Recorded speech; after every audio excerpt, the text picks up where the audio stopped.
सुमित्रा नंदन पंत, जिन्हें छायावाद का विष्णु कहा जाता है। क्या कहा जाता है? छायावाद का विष्णु कहा जाता है। छायावादी, सबसे पहले मैं जैसा कि बोलता हूं रचनाओं को याद रखें, और पिछली क्लास में मैंने आपको यही रचनाएं जो है वो बोल के बताई। उच्छ्वास, ग्रंथि, वीणा, पल्लव, गुंजन। और ये तरीका एक बहुत बढ़िया तरीका बताता हूं। ये क्या लिखा हुआ दोस्तों? उच्छ्वास। क्या लिखा हुआ? उच्छ्वास। तो उच्छ्वास में वास, इस वास को आप क्या पढ़ो? वीस, उच्छ्वीस पढ़ो। इस रचना को क्या पढ़ो? उच्छ्वीस पढ़ो। उच्छ्वीस जब आप पढ़ोगे तो आप देखोगे कि 1920, उच्छ्वीस 1920। जिन्हें याद है उनकी बात लिए अच्छी बात है, जो फ्रेशर है उनके लिए बताता हूं। अब आप देखो, उच्छ्वास को अलग कर लिया, ग्रंथि, वीणा। पहले तो ये ध्यान रखना, दो अक्षर वाली रचनाएं पहले। सर दो का न भी तो है, आधे को छोड़ दो। ग्रंथि और वीणा, ये दो रचनाएं। फिर उसके बाद पल्लव, गुंजन, तीन तीन अक्षर वाली, आधे को छोड़ दो। तो ये तो बात क्लियर हो गई कि पल्लव और गुंजन दोनों बाद में ही आएगी, है ना। और पल्लव गुंजन में आप याद रखो, पीजी, जीपी नहीं होता है, पीजी होता है, पोस्ट ग्रेजुएशन होता है, नहीं होता है पोस्ट ग्रेजुएशन। यहां क्या होगा? पल्लव गुंजन। तब आपको यह भी याद रहेगा कि हाँ, पहले पल्लव आती है, बाद में क्या आती है? गुंजन आती है। हो गई, ठीक है।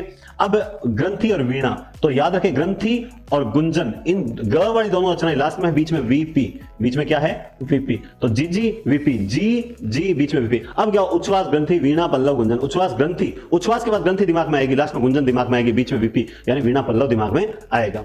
तो अब बात आती है, किसकी बात आती है? अब बात आती है प्रगतिवादी रचनाओं। तो ये तो इनकी थी छायावादी रचनाएं। अब है प्रगतिवादी। अब मान लो पूछ ले कि प्रथम छायावादी रचना कौन सी है, तो प्रथम छायावादी रचना कौन सी है? उच्छ्वास जो है प्रथम छायावादी रचना है। प्रगतिवादी रचनाओं की जब बात करते हैं तो आप देखिए, प्रगतिवादी रचनाओं में युगांत है। इसमें किस युग का अंत हो रहा है? इसमें छायावाद युग का अंत है। क्या हो रहा है? छायावाद युग का अंत है और प्रगतिवादी तत्व है। यानी प्रगतिवाद जो है, प्रगतिवादी तत्व जो है इसमें आपको देखने को मिले, यानी ये प्रगतिवाद से प्रभावित रचना मान जाती है। तो इसको प्रथम प्रगतिवादी रचना भी कहा जा सकता है। क्या कहा जा सकता है? इसको प्रथम प्रगतिवादी रचना भी कहा जा सकता है। फिर है युगवाणी। अब ये जो युगवाणी रचना है, अब किसी के दिमाग में आएगी ये तो प्रगतिवादी रचना है, क्योंकि प्रगतिवाद की वाणी इसमें नहीं। ये है तो प्रगतिवादी, क्योंकि तीनों प्रगतिवादी है। लेकिन यहां प्रगतिवादी में आप यूं मान के चलिए, मार्क्स और इस पर गांधी का प्रभाव दिखाई देता है। बिल्कुल दिखाई देगा। युगवाणी क्यों? प्रगतिवाद है, प्रगतिवाद है तो कॉल मार्क्स तो है ही। तो मार्क्स और गांधी से प्रभावित रचना कौन सी है? ये मार्क्स और गांधी से प्रभावित है। गांधी के जीवन से संबंधित रचना नहीं है। गांधी के जीवन से संबंधित रचना जो है उसका नाम है लोकायतन, जो उन्होंने सबसे लास्ट में लिखी है। इनकी अंतिम रचना लोकायतन ही मानी जाती है। 2 खंडों में है, 7 अध्यायों के अंदर रचना है, ठीक है, वो हम आगे देखेंगे।